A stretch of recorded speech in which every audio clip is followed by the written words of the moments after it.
Y class 9 CBSE marks are important. 9th CBSE പഠിക്കുന്ന പല വിദ്യാർത്ഥികൾക്കുള്ളൊരു സംശയമായിരിക്കും ഇത്. 9th CBSE ഒരു ബോർഡ് എക്സാമിനേഷൻ ഇല്ല, പിന്നെ ഞാൻ എന്തിന് ഇത്രയ്ക്ക് കഷ്ടപ്പെട്ട് ഈ ഒരു അക്കാദമിക് ഇയർ പഠിക്കണം?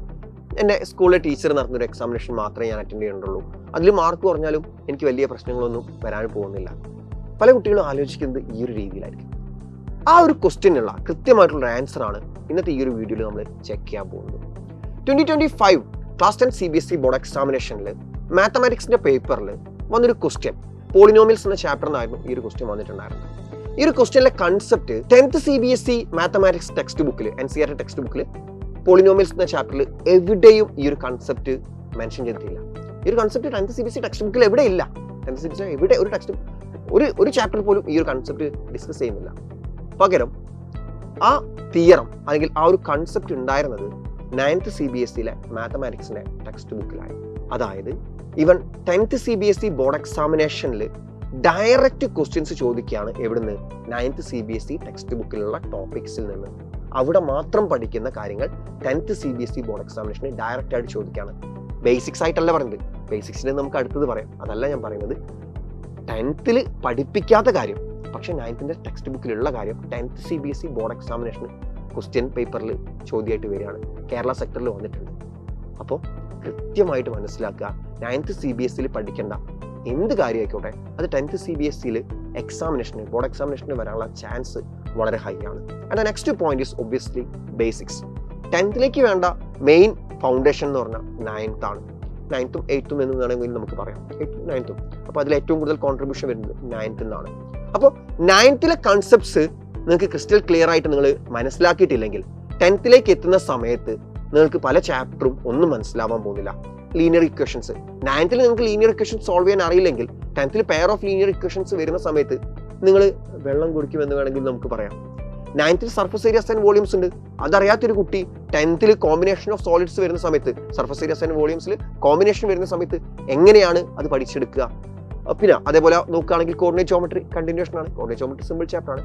ട്രയാങ്കിൾസ് ഏറ്റവും വലിയൊരു ചാപ്റ്റർ ആണ് ട്രയാങ്കിൾസ്. നിങ്ങൾ 9th പഠിക്കുന്ന ട്രയാങ്കിൾസിന്റെ കോൺഗ്രുവൻസി റൂൾസ് കംപ്ലീറ്റ്ലി നമുക്ക് 10th ആവശ്യമുണ്ട്. ട്രയാങ്കിൾസ് എന്ന ചാപ്റ്ററിൽ പോളിനോമിയൽസ്, അങ്ങനെ മാത്സ് നോക്കുകയാണെങ്കിൽ തന്നെ ഓൾമോസ്റ്റ് എല്ലാ ചാപ്റ്റേഴ്സും കണ്ടിന്യൂഷൻ ആയിട്ട് വരുന്നതാണ്. ബാക്കി എല്ലാ സബ്ജക്റ്റിലും ഓൾമോസ്റ്റ് ഇതേപോലെ തന്നെയാണ് അവസ്ഥ. അപ്പോൾ ബേസിക്സ് ആണ് സെക്കൻഡ് പോയിന്റ്. കൃത്യമായിട്ടുള്ള ബേസിക്സ് ഉണ്ടാക്കിയിട്ടില്ലെങ്കിൽ 10th CBSE നിങ്ങൾ നല്ലപോലെ പണി വാങ്ങും. അടുത്ത പോയിന്റ്, 10th CBSE നമ്മൾ മാത്സ് സ്റ്റാൻഡേർഡ് ചൂസ് ചെയ്യണോ ബേസിക് ചൂസ് ചെയ്യണോ എന്നുള്ളൊരു ചോദ്യം വരും. ആ ചോദ്യത്തിന് മിക്കവാറും നിങ്ങളുടെ പാരൻസ് ആയിക്കോട്ടെ, നിങ്ങളുടെ ടീച്ചേഴ്സ് ആയിക്കോട്ടെ ആൻസർ പറയുന്നുണ്ടാവുക 9th CBSE ആനുവൽ എക്സാമിനേഷനിലെ നിങ്ങൾ മാർക്ക് വെച്ചിട്ടായിരിക്കും. ആ ഒരു ആനുവൽ എക്സാമിനേഷൻ നിങ്ങൾക്ക് മാർക്ക് കുറവാണെങ്കിൽ എന്തിന് നിങ്ങൾ സ്റ്റാൻഡേർഡ് മാത്സ് എടുക്കണം എന്നായിരിക്കും നിങ്ങളുടെ പാരൻസ് നിങ്ങളോട് ചോദിക്കുന്നുണ്ടാവുക. അപ്പോൾ നിങ്ങൾക്ക് പറയാൻ ഉത്തരം ഉണ്ടാവില്ല, കാരണം നിങ്ങൾ പഠിച്ചിട്ടില്ല, നിങ്ങൾക്ക് മാർക്കില്ല. പിന്നെ നിങ്ങൾ എന്തിനാണ് സ്റ്റാൻഡേർഡ് മാത്സ് എടുക്കുന്നതെന്ന് അവർ ചോദിക്കുമ്പോൾ നിങ്ങൾ എന്ത് ആൻസറാണ് അവരോട് പറയാൻ പോകുന്നത്? അതോടൊപ്പം ആനുവൽ എക്സാമിനേഷന് മാർക്ക് കുറവാണെങ്കിൽ പല സ്കൂളുകളിലും 10th CBSE നിങ്ങൾക്ക് സീറ്റ് പോലും തരില്ല, സീറ്റ് നിഷേധിക്കും. അവർ പറയും റീടെസ്റ്റ് എഴുതണം. റീടെസ്റ്റ് ഓൾമോസ്റ്റ് 99% സ്കൂളുകളിലും റീടെസ്റ്റ് നടത്താറുണ്ട്. 9th CBSE ആനുവൽ എക്സാമിനേഷന് മാർക്ക് കുറവാണെങ്കിൽ 99% CBSE സ്കൂളുകളിലും റീടെസ്റ്റ് നടത്താറുണ്ട്. പല കുട്ടികളും എക്സാം കഴിഞ്ഞ് റീടെസ്റ്റ് കിട്ടിയിട്ട് കരഞ്ഞുകൊണ്ട് മെസ്സേജ് അയക്കുന്നത് എല്ലാ ഇയറിലും നടക്കുന്ന ഒരു പരിപാടിയാണ്. എല്ലാ കൊല്ലങ്ങളിലും ഇത് നടക്കാറുണ്ട്. സർ റീടെസ്റ്റ് കിട്ടി, എന്താ ചെയ്യേണ്ടതെന്ന് അറിയില്ല. യൂട്യൂബിൽ സെർച്ച് ചെയ്ത് നോക്കിയപ്പോഴാണ് ക്ലാസ്സിൻ്റെ വീഡിയോസൊക്കെ കണ്ടത്.